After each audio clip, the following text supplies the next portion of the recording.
Bismillahirrahmanirrahim. Assalamualaikum warahmatullahi wabarakatuh. Obboleeyyan kiyya jaalatamtootaa fi kabajamtoota qaqqaaliiwwan Oromoodha. Akkam jirtan shamarran keenya hundi keessan fayyaa keessanii baga jiraattan bakka jirtanitti Rabbi si wajjin haa jiraatu. Amrii jabaatti mara isinii haa laaffisu yaadaaf muraada keessan isinii haa guutu jecha inshaallah har'aa viidiyoo biraa qabadheetiin dhufe. Innis fayyummaa ilkaan keenyaa karaa salphaa ta'ee fi daqiiqaa muraasa keessatti akkamitti akka eeguu dandeenyu isin agarsiisuu fedha yookaan immoo isinii qooduu fedha jechuudha. Ilkaan keenya kan shamis haa ta'u, kan dhukkubus akkasumas kan foolii adda addaa kennus haa ta'u, akkasumas immoo kan dhiigus jechuudha. Daqiiqaa muraasa keessatti akkamitti yaaluu dandeenya ka jedhu inshaallah wajjin ilaalla jechuudha. Yoo danda'ame hundi keenya guyyatti yeroo lama haala saniin yaalamuu dandeenya. Torbee keessatti yeroo 3 yeroo 4 sanii olis jechuudha. Akkuma haalli isin mijaayetti akkuma immoo wanta barbaachisoo ta'e qabdanitti itti fayyadamtanii ittiin of yaaluu akka dandeettan gabaabinaan isin ibsu barbaada. Egaa kan wantoonni daqiiqaa muraasa keessatti ilkaan keenya kan shame, kan tortore, kan bifa biraa baase yookaan immoo kan foolii hin tolle kenne akkamitti yaaluu dandeenya, akkamitti immoo yeroo gabaabaa keessatti qulqulleessuu dandeenya ka jedhu waa gabaabduu waa lama waa sadi qabadhee dhufe jechuudha. Innis maali? Tokko yoo jenne paaking baawudar isa jedhamu isa kana paaking baawudar jedhama. Afaan Arabaatii fi afaan Ingiliffaatiin paaking baawudarii kana.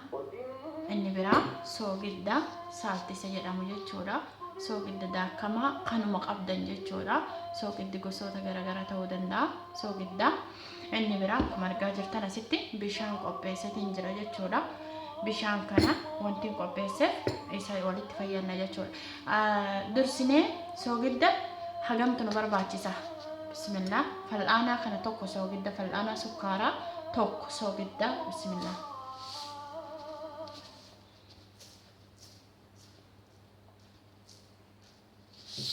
Soogidda fal'aanaa sukkaaraa tokko, paaking baawudarii fal'aanaa sukkaaraa kana lama jechuudha. Soogiddi fal'aanaa tokko, kun immoo paaking baawudarii fal'aanaa lama jechuudha. Fal'aanaa lamatti goona. Fal'aanaa lama garuu kuni yeroo hedduu fayyaduu danda'a. Fakkeenyaaf ganamaaf galgala akkasumas guyyaas fayyadamuu ni dandeetta, rakkoo hin qabu. Asitti kana eega walitti makee bishaan itti godha jechuudha.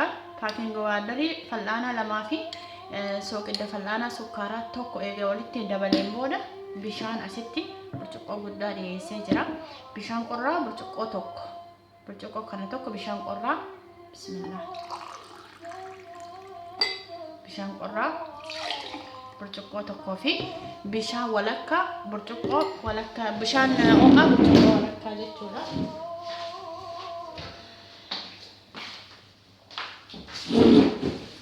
Kuni bishaan ho'aadha akkuma argaa jirtan. Bismillah. Walakkaa burcuqqooti. Walakkaa burcuqqoo bishaan ho'aa asitti dabala jechuudha.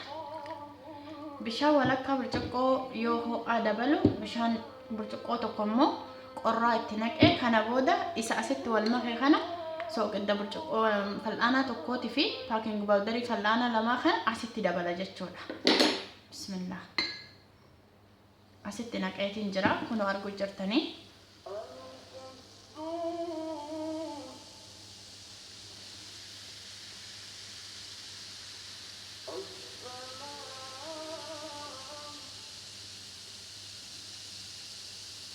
Kalas bulbulamee xumuramee jira inshaallah.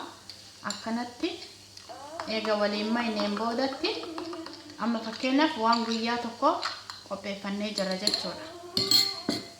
Bishaan kana akkanatti eega walitti maytanii qopheessitanii boodatti qicattanii hanga yeroo tokko fayyadu. Fakkeenyaaf anammaasitti waan yeroo tokko na fayyadu. Bismillah. Kun amma yeroo tokko na fayyada. Amma fudheetiin deemee ilkaan kiyya ittiin dhiqa jechuudha. Yeroo ilkaan kiyya dhiqu habbuuqadheet furshaa ilkaanii san jechuudha. Isaan keessa fi gara keessatti gara alaa buruushaa deebisee tufee kabiraatis fidee habbuuqadha. Bishaan biraan fidu jechuudha. Bishaan qulqulluu osoo hin taane bishaan kalxaa godhe yookaan immoo miksi godhe kana kanuma afaan lulluuqadhee ittuma deddeebisa daqiiqaa lamaaf laazim daqiiqaa lamaa fi suma kana habbuuqattanii rigaa tuftanii dhumarratti yeroo foon nyaannu fakkeenyaaf ilkaan keessatti yeroo nu rakkatu muka ittiin ilkaan keessaa baasnu wayii ni jira yoo isa qabaattan isaan burush gootan jechuudha ilkaan keenya masmaa yookaan sarara qabaa sarara laayinii ilkaan keenya san keessa oofnaa jechuudha akka bishaan kun yookaan dawaan kun achi keessa galuuf jechuudha kana boodatti akka yeroo fakkeenyaaf kilooroksii uffata adii yoo waa tuqerraa yoo kilooroksitti goonu gubeerraa kaasusa ilkaan keenyarra yoo xiqqoo ture gubeen wanta qontini ta'esan wanta dartii ta'esan irraa baasa jechuudha riifama wanta xuraawaa ta'esan irraa baasa kanaaf hundi keenya haala kanaan fayyadamuu ni dandeenya jechuudha. Bishaan kanaa olis burcuqqoo tokko ta'uu hin danda'a rakkoon qabu yeroo 5-6 daqiiqaa lamaaf afaan keessa lulluuqqachaa ittiin riidan jechuudha buruushiidhaan daqiiqaa lama kana boodatti natiijaa isa guyyaa 2 guyyaa 3 arguu dandeettan haala salphaa ta'een ilkaan keessa qulqulleeffattanii jechuudha. Barakallahu fiikum wa jazaakumullahu khairan. Hanga viidiyoo biraatti walitti deebinutti nagayaan naaf jiraadha. Oromootii isin jaaladha isin kabaja rabbiin anaa walitti isinaa jaalatu jecha YouTube kiyya subscribe gochaa akkasumas warroota Oromoota keenya hunduma isaanii akka argan taasisaa isiniin jedha fi amaanillah.